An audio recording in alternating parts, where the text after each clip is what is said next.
Live from WRAL News Headquarters in Raleigh, your #1 source for local news. WRAL News, coverage you can count on.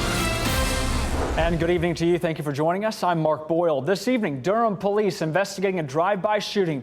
It happened here on Chapel Hill Road near West Lakewood Drive. And investigators say, remarkably, it appears nobody was hurt. WRAL's Carly Haynes joins us live right now. Carly, what do we know so far about this investigation? Mark, the shooting happened a little after 11 this morning. We spoke to a witness over social media who called 911. She tells us she was walking right here between Cocoa, Cinnamon, and Pine State Flowers, where she heard 5 to 6 shots fired coming in that direction. Now take a look at this surveillance video that we got from a nearby restaurant. A person holding a baby ducks as a black car zips by. Those shots hit this bus stop, leaving shattered glass all around the bench. A person who is near the bus stop at the time said everyone went to the ground to avoid being hit. A lot of times I'll be sitting out here because I got a lot of friends that hang out here. It kind of scared me. I'm going to quit hanging out up here. Like I said, it scared me to death. We were also told shell casings were found outside of a nearby flower shop. That store is closed today following the incident. We tried reaching out to the Durham Police Department, and we're still waiting to hear back. Mark. Carly Haynes reporting live for us tonight in Durham. Thank you. New tonight, Wake County deputies are investigating how a man ended up dead in a car on the side of a highway. The sheriff's office got the report around 12:50 this afternoon. Deputies found the man dead inside the car on the side of US 64 westbound. Deputies are still investigating the situation. No word yet on how the man died. A state trooper is hurt after a pickup truck hit their cruiser. Take a look at these photographs from the scene around 8:30 this morning on I-85 in Orange County. The sheriff's office says deputies and the trooper were helping a disabled passenger bus. Someone in a Ford pickup truck hit one of the cruisers, injuring that trooper. The trooper went to the hospital with minor injuries. The Orange County Sheriff suggested the driver of the pickup may have been speeding at the time.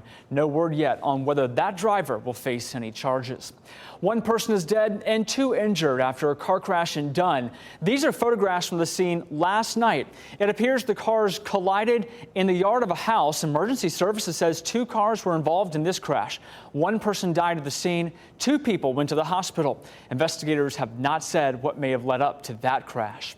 It's another hot one out there, no doubt about that. Storms are possible heading into this evening. Anthony Baglione joining us now to talk about what's next. Anthony. We've certainly seen the showers and storms here this afternoon. It's very, very typical to what we've seen the past couple of days as well. We get that daytime heating, the storms bubble up, and then we head into the evening and they start to fizzle out. Here's where we sit right now, that you can see the loop over the past couple of hours of the storms pushing up from the south. At this point here, here's where we sit as we head up to the north. Henderson looking relatively dry in your direction right now. Durham, though, back toward Carborough, even just to the north of 540 there, Rocky Mount. You can kind of see that band pushing back to the eastern part of our viewing area as well. Definitely some lightning showing up with it. Fayetteville had an earlier shower and storm, and there's also one in your area at this point. Goldsboro is still under some shower activity, and we're going to continue to watch this here as we go throughout this evening. No severe potential expected for us, but as we fast forward in time here, about a 50% chance of some showers and storms. We have more chances, though, on the way for us, Mark, as we head into this upcoming week. I'll talk about when they arrive here in just a few minutes. Anthony, thank you. This week, the average U.S. home value rose above $350,000 for the first time ever. That's according to Zillow's latest market report. And although sales have slowed a bit here in the Raleigh metro area, prices still inched up to 1.2% from May to June. The average price about $436,000, and that's out of reach for a lot of people. There's also fewer choices. New listings are 34% lower than last year. However, the city of Raleigh is trying to help home buyers. WRAL's Eric Miller shows us how. Inside the Carolina Pines Community Center Saturday, dreamers line up by the dozen, all learning the ins and outs of buying a home.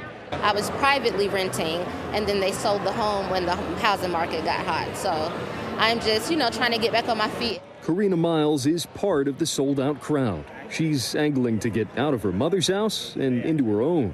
So I've spent the last 3 years fixing my credit, and so today was for me to get more education to move forward. Your home inspector must have a home inspection.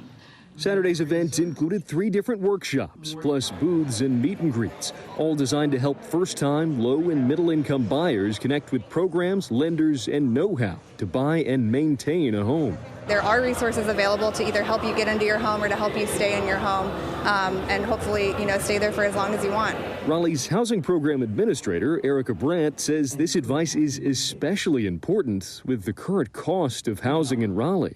I think we all know that Raleigh is a high housing cost market, so it's getting increasingly difficult to be able to buy a home if you don't already own one. And then for folks who do already own their home, it can be really hard to keep up with the cost of maintenance and repairs. The event comes as the latest numbers show home prices in the Triangle are on the rise yet again. A recent report from Zillow says the cost of homes in Raleigh increased about 1.2% from May to June, although those prices are still below where they were this time last year. Oh, it's absolutely intimidating and overwhelming. Karina Miles says she wants to be buying a home within a year, a lofty dream she says she's ready to tackle. As long as you do the work on the front end, what I gathered from this session is there are people out here to help you. In Raleigh, Eric Miller, WRAL News.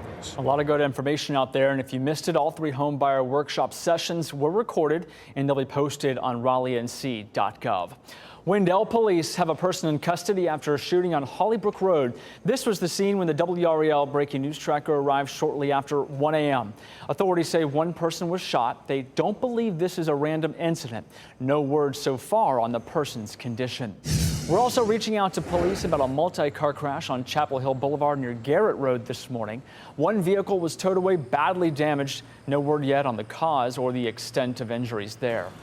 The CDC is facing some big cuts to its funding. The National Public Health Agency is set to have its budget cut by almost $1.5 billion. The cutback is the result of the federal debt ceiling negotiations last month.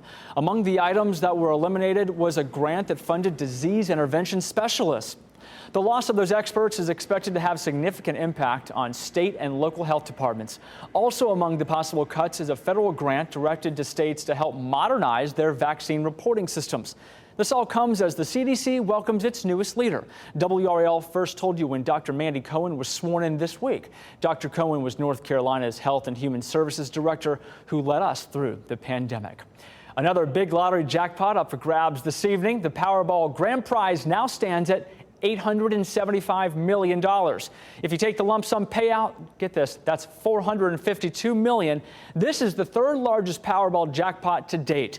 You can watch the drawing live tonight here on WRAL immediately before our 11 o'clock news. Also, no one was able to win the 7th largest jackpot in Mega Millions history last night's drawing. That jackpot now stands at $640 million, and it will only get bigger before the next drawing. It's currently a $328 million cash payout. No one has matched all the numbers since April. We did learn that someone did purchase a ticket in the Charlotte area that matched the 5 white balls worth $1 million. The next drawing is Tuesday night again right here live on WRAL before our 11 o'clock news. Knightdale High School was the host to some of the Triangle's fastest athletes this morning. This meet is the Soaring Eagles Track Club's 2nd invitational. It honors the memory of Lee Vernon McNeil. He was an Olympic gold medalist and lifelong North Carolinian. McNeil died of COVID in 2021. He loved working with kids. He loved track and field, and he actually got me to start a track club. Money raised at today's meet goes to scholarships for North Carolina's up-and-coming track stars. It has been a banner year for novelty sporting events here in the area. And this coming Wednesday, the Chelsea Wrexham FC Series exhibition draws the 2 squads together for the first time since 1984, right here in the Triangle. A Triangle woman helped put all of this together. Raleigh native and UNC graduate Molly Pendleton is excited to foster one of the biggest soccer events North Carolina has ever seen in recent memory, with a nod to her alma mater. I think we've seen what, strong alumni bases like Carolina can do in rallying behind special events. It's not only the first EPL match, but it's really the first special event in about 20 years. I think that really the amount of support we've seen for soccer in general in the Triangle and sort of the way that UNC can mobilize their alumni base was really attractive. You can find out everything you need to know about the Chelsea-Wrexham FC Series exhibition at Kenan Stadium by going to WRAL Sports Fan.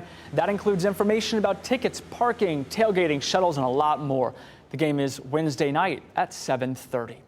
If you think it's hot here, consider Phoenix, Arizona. The high 117 degrees, and it's not cooling down anytime soon. They aren't the only ones dealing with record high heat, however. Coming up, we show you how the temperatures can be dangerous for much more than just people.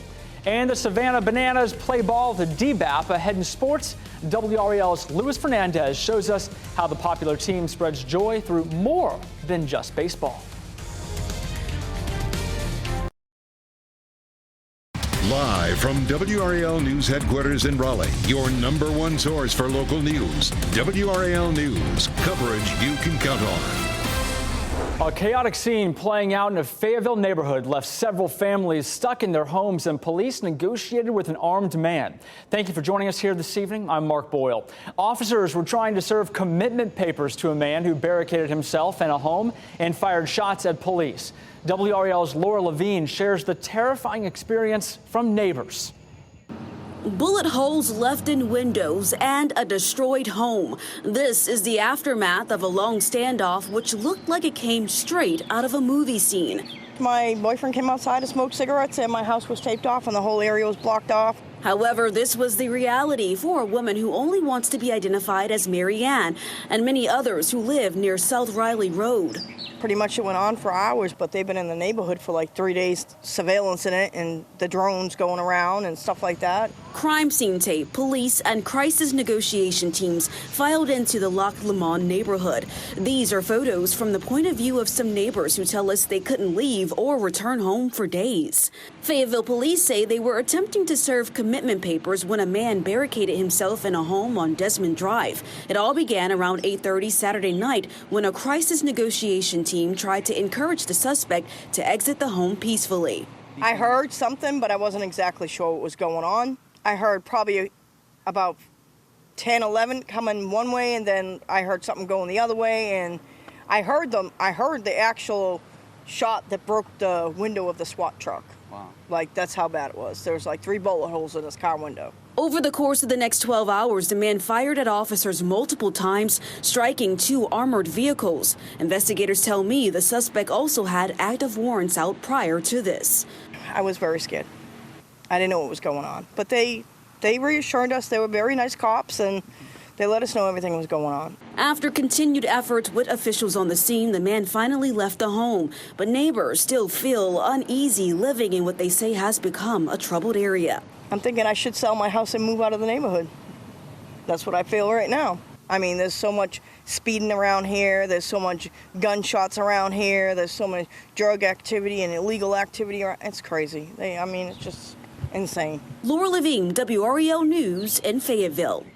And the suspect was injured over the course of the standoff, but police have not shared the extent of his injuries.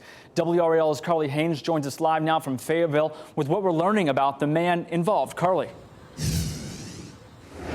Mark, we've been watching as investigators are going house to house, asking neighbors about what they know, and now we've been able to get some additional information about who this suspect is.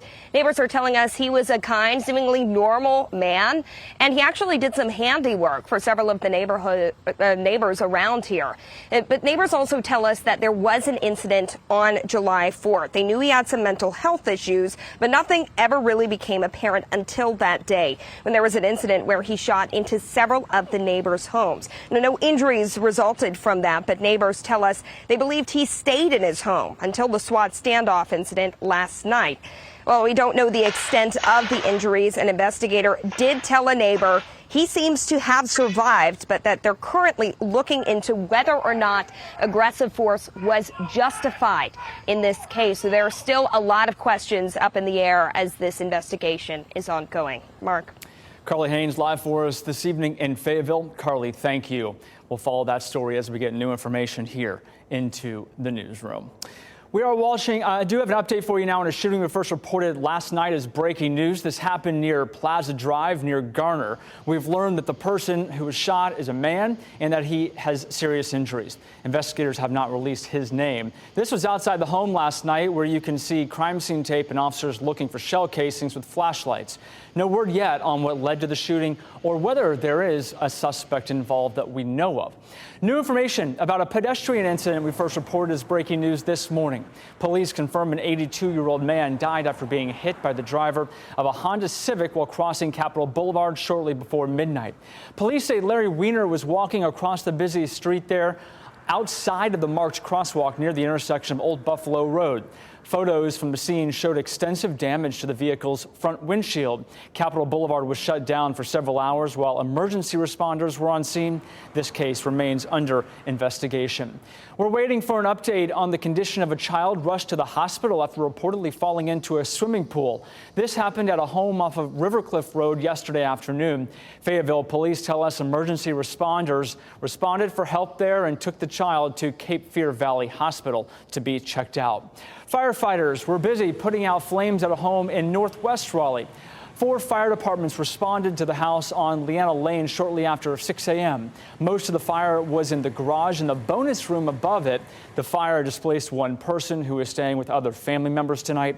The cause of the fire is still under investigation. Severe weather from coast to coast, leaving passengers at RDU, where you're looking live right now, at the mercy, really, of Mother Nature. Earlier this afternoon, another round of severe storms hit airports in the Northeast from New York to Boston, and due to those severe storms causing some major cancellations and delays. By 3 p.m., 40 delayed flights out of RDU. Nearly 30 of those flights were canceled.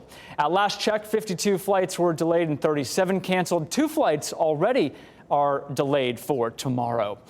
Because of the continued threat of the excessive heat this week, Cumberland County has extended the availability of several facilities as cooling stations through Wednesday.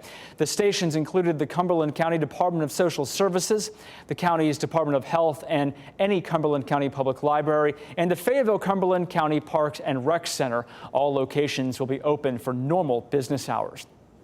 Today marks 1 year since the 988 Suicide Crisis Lifeline was launched. Nearly 5 million calls, texts, and online chat messages have been answered through the suicide hotline. Almost 1 million of those were taken at the Veterans Crisis Line. However, a new survey reveals 82% of adults are either unfamiliar with specifics of the line or never even heard of it in the first place. However, psychiatrist Patrick Sullivan, who leads the UNC Suicide Institute, says the survey also reveals much that is encouraging. It was pretty promising to see that Americans overwhelmingly favor increased attention and funding from Congress for mental health and for suicide prevention, specifically the 988 number. So I think it's a really useful, really helpful facility. It's an easy number for people to remember, to jot down, to keep in their head, far more than the 10-digit, 11-digit numbers that were there before. Dr. Sullivan is one of the few people heading up a new effort to reduce the number of suicides across the state. We'll talk more about the strategy for doing just that on WRAL News on Fox 50 tonight at 10 o'clock. Durham police have issued a warning today after responding to 12 different armed robberies since the start of the month. According to authorities, the suspect or suspects here have targeted Hispanic victims on Guest Road near Avondale Drive and Foushee Street. Once they have arrived at the homes, victims are robbed. Durham police are asking people to be extra aware of their surroundings. Have your keys ready to go when you're heading to your car or inside your house. And if you believe you've been targeted here, you are asked to call 911. State lawmakers are expected to continue working on the $30 billion state budget this week. The spending plan for the current fiscal year was due by July 1st. However, Republican leaders in the state House and Senate have not been able to reach a compromise just yet. They're deadlocked over tax cuts and raises for state employees and teachers. In the meantime, the state continues to run on last year's budget, and Medicaid expansion continues to be on hold for now. They're hoping to reach a deal in August. State lawmakers are also weighing whether to invest more than $1.4 billion into a new economic development venture. The nonprofit NC Innovation Program would use the money to help university researchers turn their ideas and discoveries into businesses, creating jobs in the process. It would be the single largest infusion of taxpayer money into a non-state entity in North Carolina history. Because of the proposal's size, lawmakers are tussling over all of this, of course, and supporters say it's needed to grow the state's economy, though. Opponents say there are too many risks and that the money could be spent better somewhere else. It's one of the issues holding up the approval of the state's annual budget, which would also set raises for teachers and state employees. You can go in depth about this proposal on our website today at nccapital.com. Novo Nordisk will look into next steps for expansion outside of Clayton. The company bought more than 100 acres of land for nearly $7 million.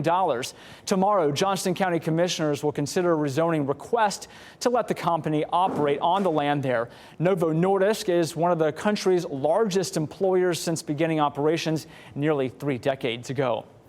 Another Powerball drawing last night without a winner brings the estimated jackpot up to a whopping $900 million. If a winning ticket does appear, the cash out option will give out more than $452 million to the lucky winner. We air the drawing right here on WRAL tomorrow night before our 11 o'clock news. And we can't forget about the Mega Millions jackpot. It now stands at $640 million, and it will only get bigger before the next drawing. No one has matched all of the numbers since April. The next drawing is Tuesday night here on WRAL, again before our 11 o'clock news. All right, we are just days away from the Chelsea FC facing off against celebrity-owned Wrexham right here in the Triangle. Next at 6 o'clock. Ahead of Wednesday's match, and a local junior Olympians need help getting to their goals. After the break, how you can help. Anthony? And Mark, we still are going to see a very hot forecast into this upcoming week. Those feels like temperatures at or above triple digits. I'll talk about just how long that lasts and if we have any storm chances on the way coming up after the break. This summer seems to be flying by. Some teachers and students in Durham head back to school tomorrow. Can you believe it? Hundreds of children will go back to year-round schools. Durham has 5. In a statement, the superintendent said, quote, "We look forward to welcoming our students back for a year of learning, and thanks all of the students and staff for their return." The North Carolina Food Truck Fair is underway right now out in Durham. 30-plus food trucks and other vendors are lining Foster Street in downtown Durham. The event runs until 8 o'clock p.m. It's free to attend with an additional $5 donation asked for support for the Durham Central Park and Meals on Wheels Durham. There's live music and an inflatable game zone for the kids and, of course, food of all kinds. This is the week local soccer fans have been waiting for a very long time. In just 3 days, the Chelsea-Wrexham FC Series exhibition draws the two squads together for the first time since 1984, right here in the Triangle. You can find out everything about Chelsea-Wrexham FC Series exhibition at Kenan Stadium by going to WRALSportsFan.com. That includes information about tickets, parking, tailgating, shuttles, and more. The game is Wednesday night at 7:30 p.m. 32 young track runners need help getting to the AAU Junior Olympics. The games are in Des Moines, Iowa at the end of this month, and the Carolina Track Hawks hosted a car wash and food sale this afternoon. The money will cover their travel expenses on the way to the games. And a lot of these kids don't have any means to get to somewhere like Iowa, 17 hours away, and have never flown or anything else like that. So that is really why we are doing this today, so we can ask the community to help support us getting as many of these athletes over there as possible, because the Olympics, the Junior Olympics, is a huge deal. And good luck to them. The organizers say this year's games will have over 14,000 participants. A 28-acre wonderland of exotic and rare plants from all over the globe is opening for visitors for just 2 weekends here in Raleigh. The Juniper Level Botanic Garden is connected with Plant Delights Nursery and has customers as far away as Thailand and Japan ordering from right here in Raleigh. It opens for the public only once each season. This summer, they are open this weekend and next. Then the secret garden won't be available to the public until autumn. You can learn more about Juniper Level Botanic Garden and their open garden days on their website. There's a new exhibition in Raleigh featuring art from Haiti. Gallery C, as it's called, is showcasing original paintings, sculptures, and voodoo flags from Haiti. Haitian art often combines African traditions, Roman Catholic symbols, and voodoo rituals, resulting in vibrant, original works. The exhibition features pieces from the late 20th and early 21st centuries. There are 50 artworks available for viewing and purchase. Wasn't a bad day to be outside this afternoon. Certainly warmed up, but I actually got some time out by the pool today, Anthony. Yeah, and it's interesting to see because we had a cold front that came through this afternoon, and I know it really didn't change things a lot, but there was a little bit of relief from the humidity in some spots out there. It was a perfect afternoon, still is, to head out, let's say, to Lake Gaston. Beautiful out there. The water looks very, very appealing right now with those hot temperatures that we have. We really are not going to see a break here, a big time break, if you will, from the heat and humidity the next couple of days. There's a live look right now, Carolina Beach. I'm sure this was very packed today. Looks like everyone's starting to wrap up here this evening, but still beautiful. Sunshine across most of the state of North Carolina at this point. It is just hot. We see feels like temperatures right now in Raleigh at 97. 102 is what it feels like in Clinton. So very hot out there right now. 100 in Goldsboro, feels like 97 in Rocky Mount, 99 in South Hill, Virginia. So if you have any plans the next couple of hours and through the entire upcoming week, please make sure to stay hydrated. Just keep that in mind if you are headed out. This is what we're looking at, though, feels like temperature wise the next couple of days. So the actual air temperature is there in the yellow. The feels like temperature is in the orange. We don't really see them getting above or at least close to triple digits really until about Wednesday, Thursday, and into Friday. Those will be the hottest days of this week, and we're going to see, again, this feels like temperatures just under heat advisory criteria, but it might be nice if we were to get a break from the humidity, right? We were to see our muggy meter go down a little bit. I really don't see that. We're going to still be kind of in that tropical / miserable category here, I think, as we head into Wednesday, Thursday, Friday, and just no big break from that. So we're kind of locked into this pattern. I will say, though, looking ahead a little bit, if you've been missing the, let's say, 80s, next weekend, the 80s will be back here for Saturday and Sunday, and it could feel a little bit better. So there's a bit of a light at the end of the tunnel if you're not loving this heat. Here's where we sit, though, into tomorrow. So let's talk about Futurecast heading into the start of the week. No rain chances here to speak of. There's 8 a.m. tomorrow morning. It will be very similar to this morning, only subtract the rainfall chances, and we have just a partly to mostly cloudy sky here to start tomorrow morning. We go through the day. I think we'll head into the afternoon with a lot of sunshine here showing up on the map. It's going to actually be a pretty nice day overall, just hot, and there could be a quick sprinkle here kind of from that sea breeze front coming in, especially for our eastern counties. Very, very limited coverage, only about a 20% chance at best. So that's kind of what we're going to go for tomorrow. Let's talk about the tropics here. Still very, very quiet relatively to where we could be for this time of year. We do have a subtropical depression now, Dawn. This is at 35 miles an hour right now, and that central pressure is at 1,010. If that central pressure were to continue to drop, it would mean it's a strengthening storm, and it really is not forecast to strengthen much. It may go back up to a tropical storm into Thursday of next week, but really not expecting major impacts from this system. We'll continue to watch it, though, for you. Here's where we are headed. Look at those temperatures. 95 on Tuesday and 95 on Thursday. There's not much of a range there here the next couple of days, and then some scattered storms there possible, Mark, as we head into Wednesday evening and Thursday. So keep that water handy this week. How about that next weekend? Not too bad. Yeah, looking a little bit better. 88, 89, that'll feel good. We'll take it. Anthony, thank you. Turning now to what's coming up next in sports. Hey, Casey. You know, there's something about the Tampa Bay Rays system. It's so deep, so when guys do get the call up, to the Durham Bulls, well, it doesn't take long for them to make a major impact. Plus, perhaps a changing of the guard in men's tennis. We got highlights from the epic final at Wimbledon. I mean, it's the biggest moment of your